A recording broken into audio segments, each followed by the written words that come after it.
Mace, who would have thought? My co-host didn't think it was going to be news, but as soon as he looked it up, it was getting views. But looks like Cameron said some foul things on his, on his sports show with Mace, and Melyssa Ford added her 2 cents into it. And in a time like this in 2024, you can't disrespect the black man because they're trying to cancel black men at any given moment. Oh, she added some unnecessary stuff, but I feel like it's kind of much for Cameron to get mad at the show of Joe Budden's show, because it's like they even said, "Yo, that's wild" when she said it. They didn't agree with her. But at the same time, the fact that you posted it, what does that mean? People get mad at me for doing that with you? You be saying some wild stuff, and they're like, "Why didn't you cut that out, Chico?" And I was like, "Cause he gets to speak his mind, and I ain't gonna censor him." Nah, the real talk is you trying to throw me to the wolves. I'm just kidding. But we got a video here going in more to this discussion. Painting the picture to you. We was gangbanging bitches. was we ever passionate? Y'all remember one time? My man let me talk about the past. We was in the horse. I don't think that's right what you're doing. I don't think that's right. Well, who's doing? What you doing? I don't think that's right. Like, them niggas clearly went to a whorehouse and took somebody up out of there. Says them. And that's who told the story. But that's who told the story. I get that. So of course it says them. Who else is there a distinct possibility that there may have been underage girls in that whorehouse? Oh, come on now. That's crazy. I don't know what you're doing. That's disgusting what you're doing.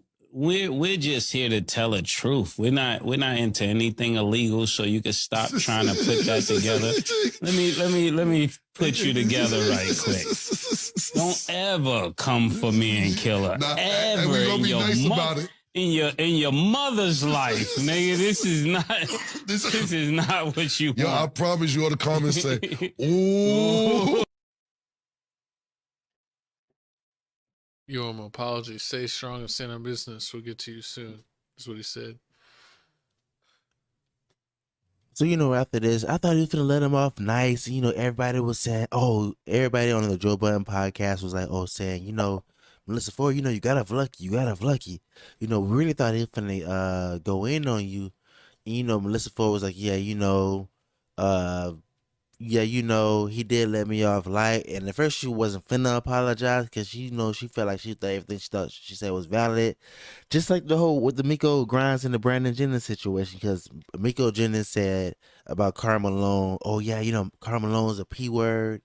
And she was going off. She was going off on Karl Malone, even though you was right, like Karl Malone is alleged this, but if Brandon Jennings is your friend, like, don't you got like some kind of code you hold back on your friends? You don't go that hard in, you apologize for it. But I guess when people, like females or people, they feel like if it's true, they gotta say what they can say, even though you're their friend. But if it was the other way around, they want you to be sensitive to their situation.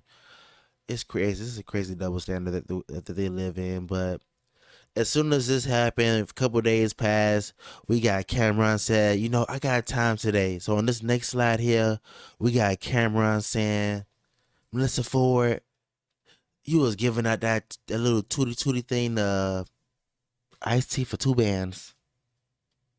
They called her out like that? Watch the video. I could have went straight to iced tea, fucked you in the bathroom for $2,000 when you was fucking doing waitressing. I didn't even go there. I'm saying. You used to fuck in the bathroom. The Kit Kat Club, one of them old ass club bitch. Stop. You a video vixen.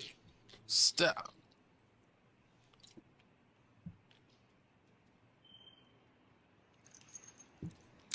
You hear a smoke alarm going off?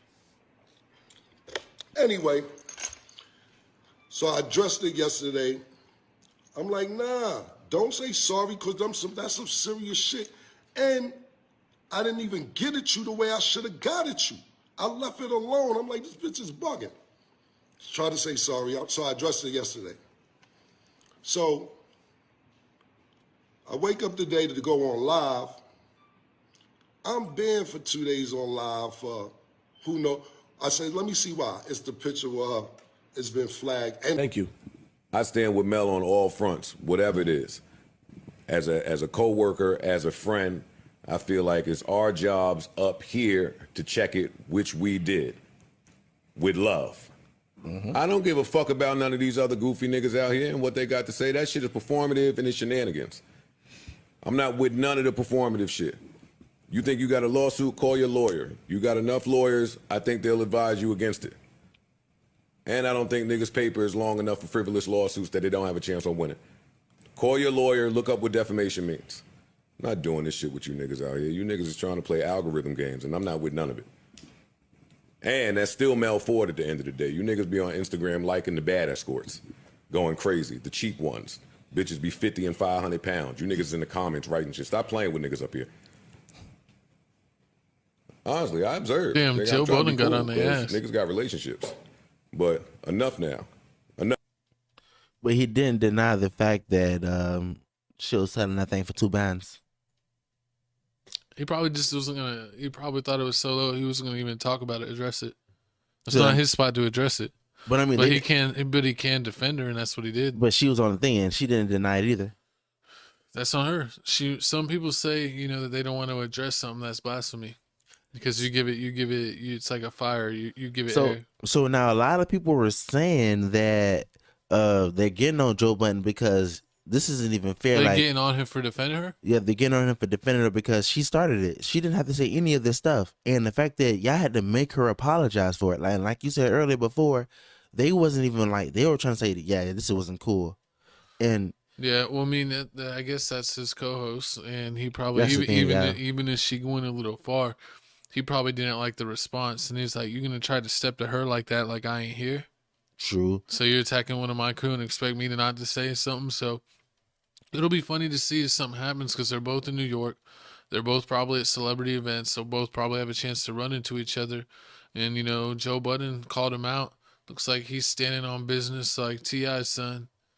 And like King Harris. I want to see how this goes. We'll see if Cameron stands on business when they run into each other. Is Joe Budden going to chase him down like he chased down those kids in his driveway? That was funny. Is Cameron going to be a running? Is he going to track star? Or is he going to be a stand on business too and face him? I mean, Cameron's already mad at the fact that he got banned. He's banned on going live on Instagram because they made him take this his post down because they flagged it for harassment. He's mad about it. Because he went too hard. Which is crazy. I mean, you gotta know Instagram's super sensitive. But at the same time, it's true. Like, you can't be going around because he also said, like, when we told the story about us doing the whole gang, the GB thing with the girls, we was underage too. So everybody was underage. Yeah. So you shouldn't even say this. You should have did your math. Should have did your Googles. So that's poor journalism. We can't get at people for poor journalism. You should do your Googles before you start saying crazy stuff like that. I mean, it just depends on how hard they go with their editing. Do they really rewatch everything and check to like anything that could be a little bit over the line? If I'm your homie, shouldn't you check it? If I'm your homie, I mean, they probably got big enough production. They should be checking that stuff. But if he didn't feel it was bad enough to censor, or he wanted the views, he just to leave it. Cloud chasing people. He could have done that, made that decision himself. It's actually interesting. I wonder if he made that decision or not. He did. I mean, he's the head. He's the one. Remember, yeah. But a lot of times when you're the head and you get so successful, especially on YouTube, we get to see people that have smaller operations at him that have editors. They don't do any of the editing themselves. What about Worry 'em All? Remember Worry 'em All? What about him? They left because he wouldn't give them no money because he had a full control. And he was like, the reason why he didn't want to give him the money was because he's like, I do everything. Yeah, but he's probably not editing. I bet he's not doing every little. But he has full control. He sees over everything. Yeah, he probably still has full control. I mean, that's the operation he's trying to run. How do you not want to control this is Cameron out here. You don't know how serious Dipset is. Dipset is bigger than the whole Texas. We say some crazy things, and sometimes we just forget to edit it out. Okay, we ain't famous yet. I mean, it's gonna be like, how they went like, oh, they said something crazy on Twitter from like 5 years ago. They're gonna be like, they said something crazy on their podcast like 10 years ago. I can't wait till we get that letter from Kevin Durant saying we sued because you went too hard. Pause.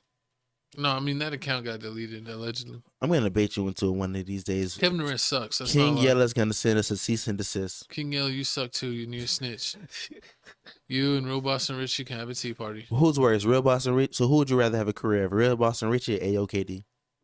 I mean, Boston, of course, because at one point you were cool before you snitched. You were signed to Future, and Future messed with you until you got kicked off the tour after snitching. But AOKD never snitched.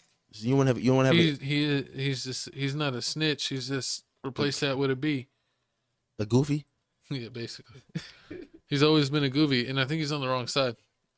Yeah, he is with King Yella. I think he's a G. He's with King Yella, and that's what I mean, he's whatever Sean Kingston is. That's what. And what happened to Famous Dex? Is he alive still? Yeah, he called out Famous Dex too. He called out Famous Dex for not helping him out. He called out a lot of people for not helping him out. Famous Dex needs help himself. So okay, before we move on to this last topic about Taylor Swift, so you didn't feel sad about the whole AOKD thing? Like I felt sad. No, he's a bum. That's like when what's his name got smoked? Dang. He was like an AOKD type dude. He was beefing with Mimo right before he died. They put him in a coffin, dude. No, not him. The dude he was beefing with Mimo right before he died. I forget his name. Mimo had nothing to do with it, but they were beefing. Well, yeah, forget about it. We need to get off of this crazy rap and culture and all that. So let's go ahead and jump into some white people culture. We got a bunch of girls. Your favorite artist.